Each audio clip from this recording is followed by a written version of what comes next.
Hey there, this is Talina, and we are going to start a new Star Tutor activity sheet on Wednesday. So hopefully this will give you just a little glimpse into some of the changes. So we are keeping the sight word flip book, but it's just going to bump down a little bit lower into the lesson plan. Ideally, I would love for us to get through each of the 5 activities, but I'll walk you through what each of those looks like here. So the first one is to review with sound cards with the goal that learners are going to develop fluency with letter sound relationships. So you'll have a set of sound cards right now. They're in alphabetical order, but what we would like you to do, I can't do this one-handed, so I might have to pause and come back to it. What we'd like you to do is take each of the cards and flash them to learners. So they're going to be facing away like this, and we want learners to say the sound. So they would say b, k. And here's a couple of things to watch for. First, if they say the letter name, just respond with, that's the name. Can you tell me the sound? Another thing to watch for is the endings on a couple of words. It's not ka, it's k. Another one you'll hear that on is the t sound. It's not t, it's t. But we want them to go through any that you're noticing they're struggling with, maybe set to the side and come back to, and then you can teach that skill at the end. We struggled with this one. This letter says eh. Say it for me, eh. So that's the first task, is to go through each of the sound cards. Now, this week in class, we are explicitly teaching the digraphs SH, CH, and TH. So these are in your stack. They're new. By Wednesday, they'll have had 3 days of practicing this whole group, and we would love for them to start practicing the letter sound. So it would be at the back of your stack and then can slowly get mixed in, and we just want them to say ch, sh. Okay, so one tool that may help, especially with these new digraph sounds, is using what we call a silly sound.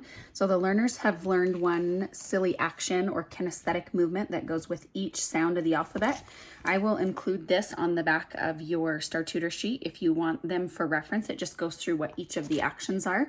So if they're getting stuck on a letter sound, let's say they're getting stuck on the sound for you, you could reference the sheet and just remind them of what that silly action looks like, to kind of give them a way to move their body and also remember, a connection to that sound. So the 3 for these, the SH, sh, we just put our finger up and say shh. TH, we put up our thumb, and it's really key that their tongue is out. So if they're saying for say, oh, let me see your tongue. It's a tongue tickler. So their thumb goes up, they say th.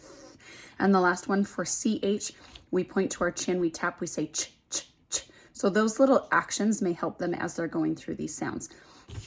As they practice reviewing those sound cards, it should just take a few minutes. We want that to go really quickly as a warm-up.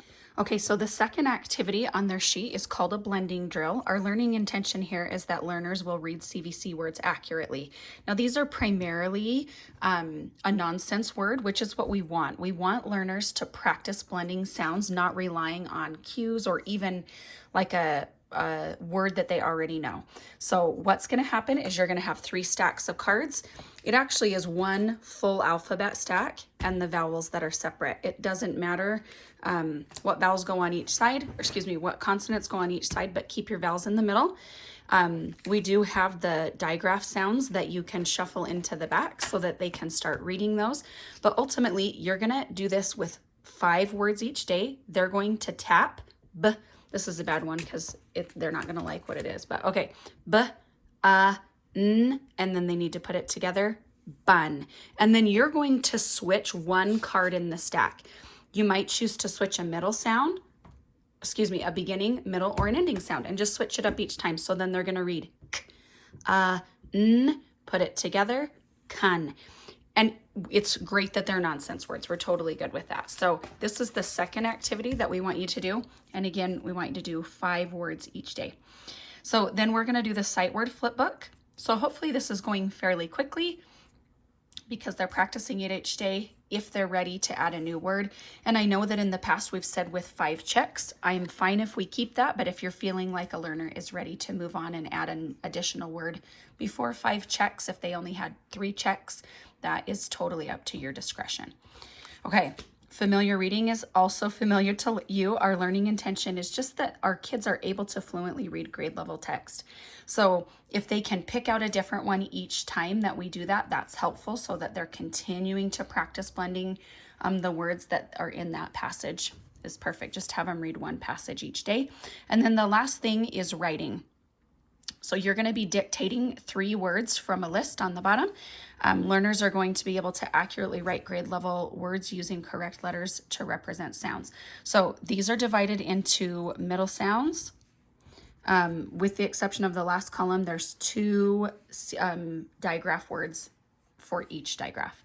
So you may want to save those, or you may want to start putting in, if you're doing 3 words, you might want to do 1 from your A column, 1 from your O, and then jump over and do just 1 with the digraph. So they're going to use the whiteboard in the bin, and you're just going to say, okay, I'm going to tell you a word, and I want you to break apart the sounds and then write it.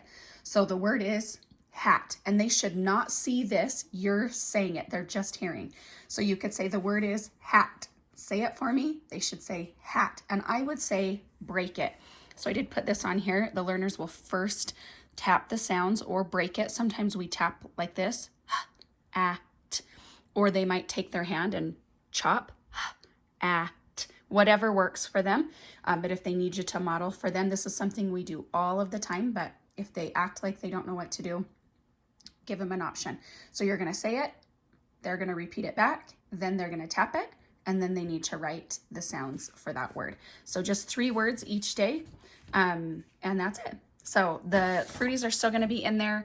I think it's a fun little motivator for them if they do a great job and work hard the whole time that they earn one. So just recognize that there's 2 stacks of cards. The one that is a full alphabet stack is banded together, and then these ones with the blending for the blending game, it's going to have all of the vowels together in one stack with some white on the top and the bottom, and I will put that in a zip bag. So hopefully that's helpful to kind of have a little modeling of what to do, and please keep me in the know if you're feeling like there's parts that aren't working. I know that initially it might take a little bit of time, more than that 10 minutes to get through a learner, and so if we need to take off an activity initially, that is totally fine. But thank you guys so much. This makes a really, really big difference for our learners in their success, and we're really seeing that growth. So thank you so much.